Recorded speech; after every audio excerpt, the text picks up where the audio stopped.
الحمد لله رب العالمين والصلاة والسلام على رسوله الكريم وعلى آله وصحبه أجمعين أما بعد. باب كراهية المشي في نعل واحدة أو خف واحد لغير عذر وكراهية لبس النعل والخف قائما لعذر. ونبي هريرة رضي الله عنه قال أن رسول الله صلى الله عليه وسلم قال: لا يمشي أحدكم في نعل واحدة لينعلهما جميعا أو ليخلعهما جميعا. முத்தஃபகுன் அலைஹ்.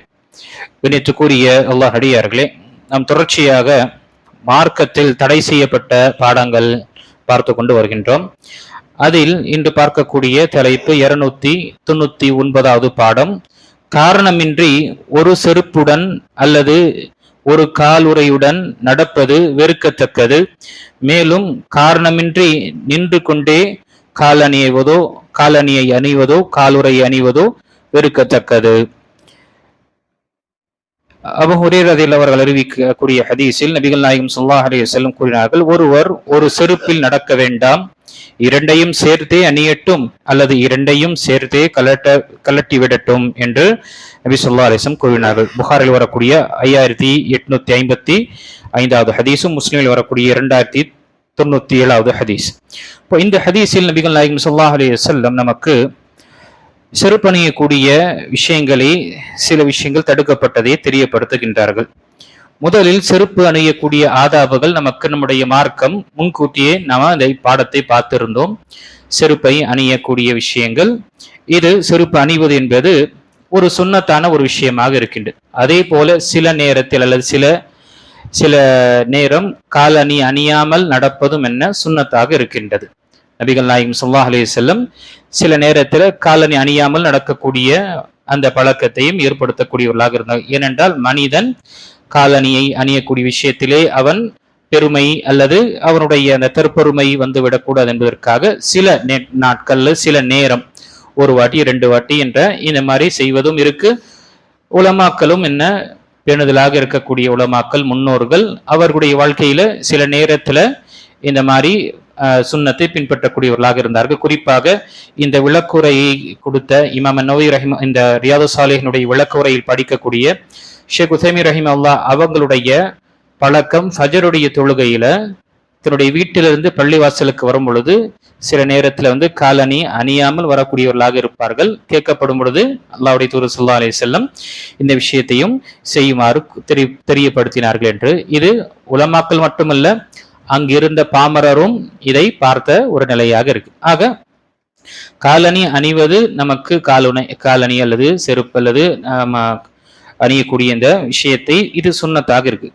இதை நாம் அணியும் பொழுது அணியக்கூடிய ஆதாபுகளில் நாம் முதல் காலணி அல்லது சாக்ஸ் காலுறை எதை நாம சொன்னாலும் நாம் காலுக்காக ஒரு விஷயத்தை அணியும் பொழுது முதல் நாம் வலது காலில் நாம அணிய வேண்டும். கிளட்டும் பொழுது இடது காலை கொண்டு நாம கிளட்டுவது இது சுன்னத்தாக இருக்கின்றது. போடும் பொழுது வலது கால், கிளற்றும் பொழுது இடது கால். அதே போல நம்முடைய துணியும் மற்றும் ஆடைகளும் நாம் போடும் பொழுது நாம் உடுத்தும் பொழுது வலது கையுடன் நம்ம அதை போடுவதற்கு நபி ஸல்லல்லாஹு அலைஹி வஸல்லம் குறிப்பிட்டிருக்கின்றார்கள். அதே போல இந்த நபி ஸல்லல்லாஹு அலைஹி வஸல்லம் இந்த நேரத்துல நமக்கு இங்கு சொல்லக்கூடிய விஷயம், காலணி ஒருவருடைய காலணி கிழிந்து விட்டது அல்லது வாறு கிழிந்து விட்டது என்றால் அந்த நேரத்தில் ஒன்று முழுமையாக காலணியை 2 காலணியும் கலட்டிவிட்டு நீங்கள் நடங்க, இல்லை என்றால் காலணியை சீர்படுத்திவிட்டு 2ஐயும் அணிய வேண்டும் என்று கூறியிருக்கின்றார்கள். இதுல ஒரு காலில் நாம் காலணியை அணிந்துவிட்டு ஷூ, செருப்பு அல்லது மற்ற சாக்ஸ் இந்த விஷயங்களை அணிந்துவிட்டு நடப்பது நபி ஸல்லல்லாஹு அலைஹி வஸல்லம் தடுத்திருக்கின்றார்கள். ஏனென்றால் இதனால மனிதன் சில நேரம் அது தவறி விழக்கூடிய அல்லது அவருக்கு வேறு மற்ற சிரமங்கள் ஏற்படக்கூடிய வாய்ப்புகள் இருக்கும். நபி ஸல்லல்லாஹு அலைஹி வஸல்லம் இதை தடுத்திருக்கின்றார்கள். இது வெறுக்கத்தக்க ஒரு விஷயமாக இருக்கின்றது. நபி ஸல்லல்லாஹு அலைஹி வஸல்லம் இதை வெறுத்திருக்கின்றார்கள்.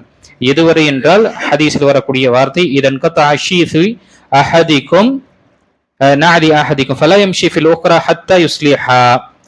ஒருவரின் செருப்பு வார் அருந்து விட்டால் அதை சரி செய்யும் வரை ஒரு செருப்புடன் நடக்க வேண்டாம் என்று நபி ஸல்லல்லாஹு அலைஹி வஸல்லம் கூற நான் கேட்டேன் என்று அபூ ஹுரைரா அவர்கள் அறிவிக்கக்கூடிய ஹதீஸ் முஸ்லிமில் வரக்கூடிய ஹதீஸ். இப்போ இங்கு இது ஒரு சுன்னத்தாக இருக்கின்றது. நாம 2 காலணியை அணிந்து விட்டு செல்ல வேண்டும், இல்லை என்றால் அதை நம்ம கலட்டி விட்டு செல்ல வேண்டும்.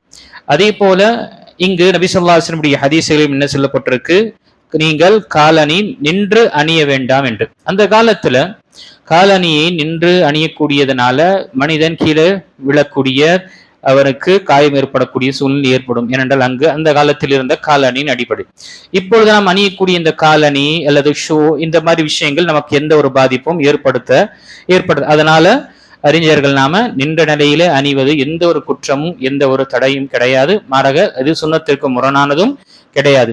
ஏன் நபி ஸல்லல்லாஹு அலைஹி வஸல்லம் அங்கு தடுத்தார்கள் என்றால், மனிதன் அவன் தவறி விழக்கூடிய நிலை ஏற்படும். அந்த காலத்துல அந்த காலணியோ அல்லது அந்த வாரை சரி செய்து அல்லது கட்டி அணியக்கூடிய நிலை அங்கு சிரமமாக இருக்கும். அதனால மனிதன் சில நேரத்துல ஒரு காலுடன் நின்று அதை அணியும் பொழுது விழக்கூடிய வாய்ப்புகள் அதிகமாக இருக்கும் என்பதற்காக நபி ஸல்லல்லாஹு அலைஹி வஸல்லம் அங்கு தடுத்திருக்கின்றார்கள். இப்பொழுது சமகாலத்தில் நாம் பயன்படுத்தக்கூடிய இந்த காலணிகள்னால எந்த ஒரு பாதிப்பும் இல்லை.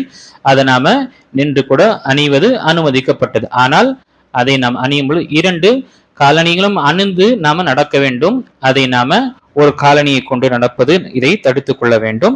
இந்த விஷயத்தை நபி ஸல்லல்லாஹு அலைஹி வஸல்லமுக்கு தெரியப்படுத்தியிருக்கின்றார். இது அனைத்துமே பாருங்க, சுப்ஹானல்லாஹ், நம்முடைய இஸ்லாத்தினுடைய எல்லா அம்சங்களும் பார்க்கும் பொழுது சின்ன சின்ன விஷயத்திற்கும் நபி ஸல்லல்லாஹு அலைஹி வஸல்லமுக்கு நமக்கு ஒரு வழிமுறையை காட்டு தந்து இருக்கின்றார்கள். இதனால் ஒரு விஷயத்தை நாம செய்யும் பொழுது அதனால நபி ஸல்லல்லாஹு அலைஹி வஸல்லம் சொன்னார்கள் என்று செய்யும் பொழுது, ஒன்று நபி ஸல்லல்லாஹு அலைஹி வஸல்லம் பின்பற்றினோம் என்ற நன்மை நமக்கு கிடைக்கும். ஏனென்றால் நபி ஸல்லல்லாஹு அலைஹி வஸல்லம் பின்பற்றுவது நம் மீது கடமையானது. இரண்டாவது, அல்லாஹு தஆலா அவன் கட்டளையிட்டான், நபியை பின்பற்றுங்கள். அப்போ அல்லாஹுடைய கட்டளை நாம் நிறைவேற்றக்கூடியவர்களாக இருப்போம். மூன்றாவது, நமக்கு அல்லாஹ்விடம் அதற்குரிய கூலி கிடைக்கும். அதே போல 4வது விஷயம், உலகத்துடைய அதனுடைய பிரதிபலன் அல்லது உலகத்தில் நமக்கு ஏற்படக்கூடிய பெனிஃபிட்ஸ் மற்றும் அதனுடைய பலன்கள் நாம் பெறக்கூடியவர்களாக இருப்போம். ஆக ஒட்டுமொத்தமாக ஒரு சுன்னத்தை நாம் பின்பற்றுவதும், அதே போல ஒரு தடுக்கப்பட்ட விஷயத்திலிருந்து நாம் விலகி இருப்பதும், அது சிறிதாக இருக்கட்டும் பெரிதாக இருக்கட்டும், நமக்கு எண்ணற்ற பலன்கள் இருக்கின்றது. சில விஷயங்கள் நாம் அறிந்திருப்போம், அதனுடைய ஹிக்மத்தும் அதனுடைய ஞானம் என்ன தத்துவம் என்று இது தடை செய்யப்பட்டிருக்கு, என்ன தத்துவம், சில விஷயங்கள் அறிந்திருப்போம், சில விஷயங்கள் எங்களால அறிய முடியாது. ஆனாலும் ஒரு முஃமின் என்ற அடிப்படையில அல்லாஹ்வுடைய தூதர் ஸல்லல்லாஹு அலைஹி வஸல்லம் இதை தடுத்திருக்கின்றார்கள் என்ற விஷயத்தில் நாம இதிலிருந்து தவிர்த்து கொள்ள வேண்டும். அல்லாஹு தஆலா சொல்லக்கூடியவனுக்கும் கேட்கக்கூடிய அனைவர்களுக்கும் நபிகள் நாயகம் ஸல்லல்லாஹு அலைஹி வஸல்லம் என்ன விஷயத்தை செய்யுமாறு கட்டளையிட்டார்களோ நம்முடைய சக்தி அளவுக்கு அதை செய்யக்கூடிய அல்லாஹு தஆலா பாக்கியத்தை கொடுத்தருள்வானாக. அதே போல எந்த விஷயத்தை நபி ஸல்லல்லாஹு அலைஹி வஸல்லம் தடுத்தார்களோ முற்றிலுமாக தடுத்துக் கொள்ளக்கூடிய அந்த நிலையில் அல்லாஹ் நம்மை வைப்பானாக. ஆமீன். வாஹிரு தஅவானா அல்ஹம்துலில்லாஹி ரப்பில் ஆலமீன்.